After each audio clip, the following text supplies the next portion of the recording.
మేము కోరుకున్నది దక్కకపోతే మరొక స్టేట్మెంట్.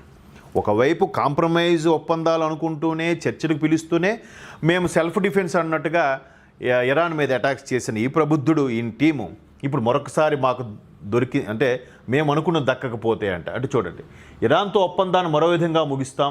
అమెరికా అధ్యక్షుడు డొనాల్డ్ ట్రంప్ వెల్లడి. పశ్చిమాసియాలో హర్మూజ్ జలసంధి దిగ్బంధం సహా యుద్ధానికి ముగింపు పలికే లక్ష్యంతో మంచి ఒప్పందానికి అమెరికా ఇరాన్లు చాలా దగ్గరగా వచ్చేశాయి అని డొనాల్డ్ ట్రంప్ వెల్లడించారు. అయితే తాము కోరుకున్నది లభించకపోతే ఒప్పందాన్ని వేరే విధంగా ముగిస్తామని ట్రంప్ తెలిపారు. ఫ్యాక్స్ న్యూస్లో తన కోడలు లారాకి ఇచ్చిన ఇంటర్వ్యూలో ట్రంప్ పలు అంశాలపై మాట్లాడారట.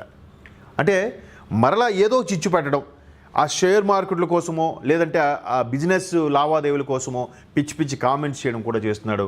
అది ఒకసారి చూద్దాం. ఆల్మోస్ట్ ఒప్పందానికి సమీపంలోకి వచ్చేసని వ్యాఖ్యానించారు. తొందరపడితే మంచి ఒప్పందం కుదరదని అభిప్రాయపడ్డారు. నెమ్మదిగా అయినా సరే ఖచ్చితంగా తాము కోరుకున్నది సాధిస్తామని తేల్చెప్పారు. కోరుకున్నది దక్కేదాకా వేచి చూస్తామని, ఒప్పంద విషయంలో తొందరేమీ లేదని సంకేతాలు ఇచ్చారు. చర్చల విషయంలో ఇరానీయులు మంచి నిపుణులు అని అన్నారు. అంటే ఒక పకాలని పొగుడుతూ వెనక నుంచి వాళ్ళకి బాంబు వేసేస్తూ పిచ్చి పిచ్చి కామెంట్స్ అన్నీ చేస్తున్నాడు. చూడండి, ఇరాన్ సైనిక పరంగా ఇప్పటికే ఓడిపోయినందున ప్రస్తుతం అన్ని అవకాశాలు అమెరికా చేతిలో ఉన్నాయని స్పష్టం చేశారు. ఇక్కడ చూసారా, మీరు వేస్ట్గా ఓడిపోయారంటే వాడిని రెచ్చగొడుతున్నట్లేదు ఇండైరెక్ట్గా అలాంటి కామెంట్స్ చేస్తుంటాడు. లేకపోతే యుద్ధాన్ని మళ్ళీ ప్రారంభించాల్సి వస్తుందని తేల్చెప్పారు. అణ్వాయుధాన్ని అభివృద్ధి చేయడం లేదని ఇరాన్ చెప్పిందని ట్రంప్ అన్నారు. ఒకవేళ ఇరాన్ వాళ్ళు అణ్వాయుధాన్ని కొనుగోలు చేస్తే పరిస్థితి ఏంటని ప్రశ్నించారు.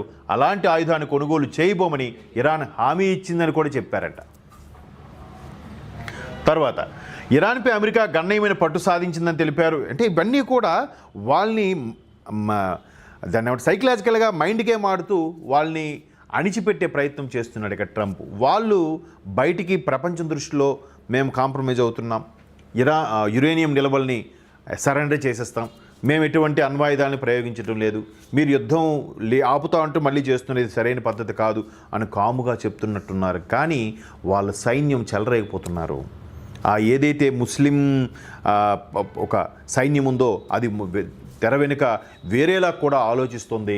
అమెరికా మీద చాలా గుర్రుగా ఉందని కూడా కొన్ని వార్తా కథనాలు వస్తున్నాయి. కానీ ఇక్కడ వీడు స్టేట్మెంట్ ఇవ్వడమే, వీడు హెచ్చరించేలాగా మేము కోరుకున్నది దక్కకపోతే మీ అంతు తేలుస్తాం, మేము కోరుకున్నది దక్కకపోతే వరల్డ్ మ్యాప్లో ఇరాన్ ఉండదు, ఇలాంటి కామెంట్స్ అన్నీ చేసి రెచ్చగొట్టే వైఖరిలాగా మరొక్కసారి యుద్ధానికి దారితీసేలాగా చేస్తున్నాయి. అంటే ఇలా చేయడం వల్ల యుద్ధానికి దారితీస్తే కాంగ్రెస్ వాళ్ళు, అమెరికా కాంగ్రెస్ వాళ్ళు ఒప్పుకోవాలి.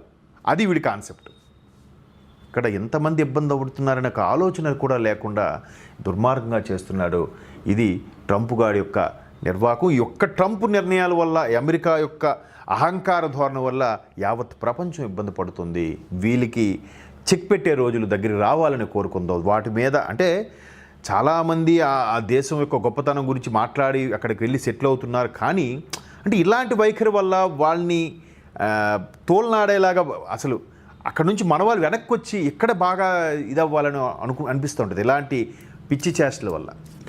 బట్ మన వాళ్ళు చాలామంది అక్కడికి వెళ్ళి భారీగా స్థిరపడడం కూడా జరిగింది. వాళ్ళంతా వెనక్కి వచ్చే ఆలోచనలో కూడా లేరు.